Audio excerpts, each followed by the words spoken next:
एक बार की बात है, एक जनकपुर नाम का गांव था। उसी गांव से थोड़ी ही दूरी पर एक छोटा सा बांस का जंगल था। एक दिन राकेश नाम का आदमी जब अपने ड्यूटी करके आ रहा होता है तो उसे आने में अंधेरा हो जाता है, तो वो जल्दी घर पहुंचने की सोचकर उसी जंगल से आता है, क्योंकि जंगल वाले रास्ते से उसका घर पास में ही पड़ता था। तभी वो जब आ रहा होता है तो उसे ऐसा लगता है जैसे कि कोई उसके पीछे आ रहा है। वो जब डरते हुए आगे बढ़ने लगता है और उसे किसी की घुंघरू बजने की बड़ी डरावनी आवाजें आने लगती हैं। अरे ये कैसी आवाज है घुंघरू बजने की? राकेश बहुत घबरा जाता है। तभी कोई उसके पीछे उसके कंधे पर हाथ रखता है। वो बहुत डर जाता है और जब वो पीछे मुड़ता है तो वो एक चुड़ैल होती है। चुड़ैल, बचाओ बचाओ, कोई मुझे बचाओ। नहीं, मैं तुझे नहीं छोड़ूंगी, ऐसा कहते हुए उसे मार देती है। इसी प्रकार उसी गांव का रामू नाम का एक लड़का होता है जो बहुत मेहनत करता था और अपने गांव से थोड़ी ही दूरी पर एक होटल में काम करता था। माँ, मैं काम पर जा रहा हूँ। अरे बेटा, पहले कुछ खा तो ले, तब काम पर जाइयो। ठीक है, पर थोड़ा जल्दी करो, मैं पहले ही बहुत लेट हो चुका हूँ। फिर रामू खाना खा के निकल जाता है। उस दिन उसे भी घर तक आने में देर हो जाती है। ओफो, आज तो होटल में बहुत देर हो गई। क्यों ना आज मैं जंगल के रास्ते से चल लूं, वो रास्ता छोटा पड़ेगा और मैं थोड़ा जल्दी घर पहुंच जाऊंगा। तो वो भी उसी जंगल से चल पड़ता है। तभी उसे कुछ दूर चलने पर कुछ लोगों की भीड़ दिखाई देती है। वो उसे देखने के लिए वहीं पर रुक जाता है और देखता है कि वहाँ पर एक सुंदर औरत नृत्य करती हुई दिखाई देती है और उसके पास ही दो आदमी ढोल तबला बजाते दिखाई देते हैं और वहाँ पर आनंदमय माहौल होता है। अरे वाह, क्या बात है, यहाँ पर तो खूब रौनक जमी हुई है। क्यों ना थोड़ी देर रुक कर देख लूं। अरे वाह, कितनी सुंदर नर्तिका है ये, और इसका नृत्य भी कितना सुंदर है। रामू मदहोश होकर उसे देखने लगता है। फिर वो अपने घर के लिए चल देता है। वाह, आज तो मजा आ गया उसका नाच देख के, पर रात काफी हो गई है आज तो। तभी पीछे से किसी के कदमों की आहट होती है। अरे ये कैसी आहट है? मुझे ऐसा क्यों लगा कि कोई मेरा पीछा कर रहा है। रामू डर जाता है और एक पल रुककर पीछे पलट के देखता है। अरे यहाँ तो कोई नहीं है। लगता है उसके नाच का हैंगओवर नहीं गया अभी तक मेरे सर से। फिर जैसे ही रामू थोड़ा आगे बढ़ता है तभी फिर से उसके पीछे एक साया के भागने का एहसास होता है। तभी उसे ऐसा महसूस होता है कि कोई पीछे से उसके कंधे पर हाथ रखता है और जब वो पीछे मुड़ता है तो वो एक खूंखार चुड़ैल होती है। अरे बचाओ, चुड़ैल चुड़ैल! रामू जोरों से भागना शुरू कर देता है और वो चुड़ैल भी उसके पीछे पीछे भागने लगती है। बहुत शौक है ना नाच देखने का? ओह, तुझे नाच नचाऊं आज।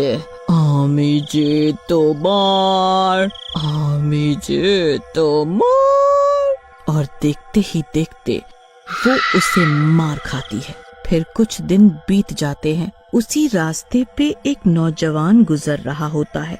तभी उसे लगता है कि कोई उसके पीछे आ रहा है। राजू पीछे मुड़ के देखता है और रुक जाता है। जी आप कौन, और आपको मुझसे क्या काम है जो मेरे कंधे पर पीछे से ऐसे हाथ रखा? जी, मुझे अपने घर जाना है।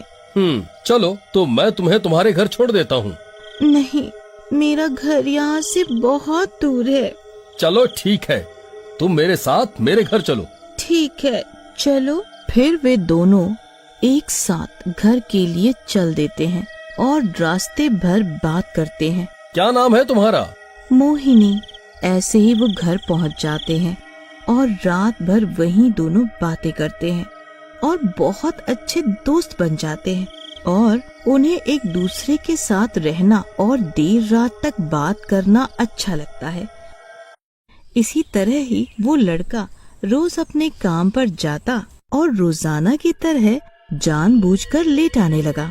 वो लड़की रोज की तरह उसके कंधे पर हाथ रखती, उससे बात करती और रोज उसके साथ उसके घर जाती और देर रात ऐसे ही दोनों बातें करते। इस तरह राजू इसी तरह उस लड़की के वश में हो जाता और रोजाना वही कहानी दोहराता है। बेटा, आजकल तुझे क्या हो गया है?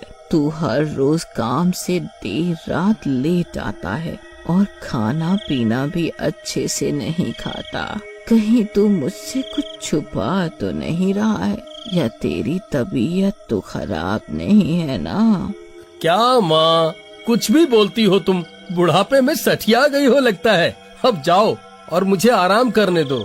राजू की माँ को राजू का व्यवहार बहुत खराब लगता है, पर वो चुपचाप वहाँ से चली गई।